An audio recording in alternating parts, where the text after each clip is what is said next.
Assalamualaikum teman-teman semuanya. Ya, kita jumpa lagi. Di kesempatan ini kita akan belajar tentang yaitu pendidikan agama Islam dan budi pekerti kelas 3 SD ya. Kelas 3 SD teman-teman ya. Nah, pada kesempatan ini saya doakan kalian semuanya dalam keadaan sehat semuanya. Amin ya. Nah, karena utamanya adalah sehat. Walaupun belajarnya di rumah harus tetap semangat ya. Semangat terus. Semoga segera berakhir. Nah, teman-teman, kita akan belajar tentang namanya yaitu surat An-Nasr. Ya, kalian sudah paham ya, sudah hafal tentunya. Kalian sudah kelas 3. Karena surat An-Nasr ini hanya terdiri dari 3 ayat saja ya.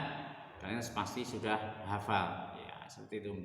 Paling tidak bisa bacanya. Ya, seperti itu. Surat An-Nasr ini teman-teman, surat An-Nasr ini termasuk urutan surat yang ke-110 ya, 110.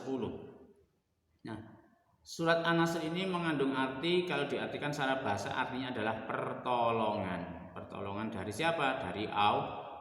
Coba kita dengarkan dulu, akan saya bacakan bagaimana bacaan surat An-Nasr yang sangat singkat ini ya. A'udzu billahi minasyaitonir rajim. Bismillahirrahmanirrahim. Idza jaa nasrullahi wal fath wa ra'aitan nasa yadkhuluna fi dinillahi afwaja fasabbih bihamdi rabbika wastaghfirh innahu kana tawwaba. Nah, itu teman-teman bacaan surat An-Nasr ya. Surat An-Nasr itu sangat singkat sekali karena hanya terdiri dari tiga ayat tadi ya. Surat An-Nasr ini menjelaskan tentang apa teman-teman? Ya, surat An-Nasr ini menjelaskan tentang pertolongan Allah ya, tentang janji Allah yang akan memberikan pertolongan bagi umatnya yang membutuhkan pertolongan. Yang mana surat An-Nasr ini menjelaskan tentang pertolongan pada peristiwa penaklukan kota Mekah, yang mana Nabi Muhammad ketika itu mau menaklukkan kota Mekah dengan pasukannya, sehingga dia minta pertolongan supaya dimudahkan dalam menaklukkan kota Mekah ya. Nah, akhirnya Nabi Muhammad dengan pasukannya menuju kota Mekah tanpa ada halangan suatu apapun. Semuanya diam, semuanya tertunduk, semuanya takut, semuanya tidak ada yang melawan. Semuanya diam. Kenapa? Karena melihat pasukannya Nabi Muhammad SAW ketika itu. Nah, Nabi Muhammad ketika memasuki kota Mekah juga menunjukkan sikap tawaduknya. Sikap tawaduknya bagaimana? Ketika memasuki kota Mekah, Nabi Muhammad tidak membusungkan dadanya, tapi Nabi Muhammad menundukkan kepalanya. Nah, kenapa?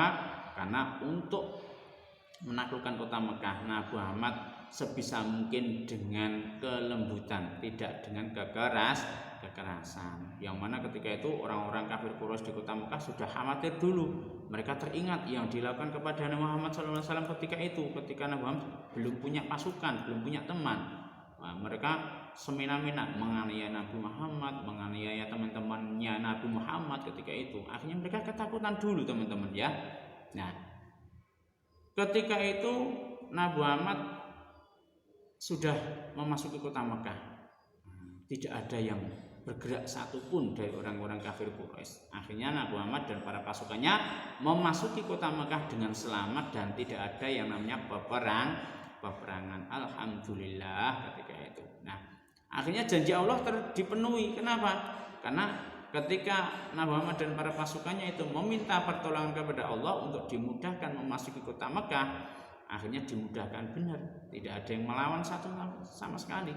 Ya, seperti itu.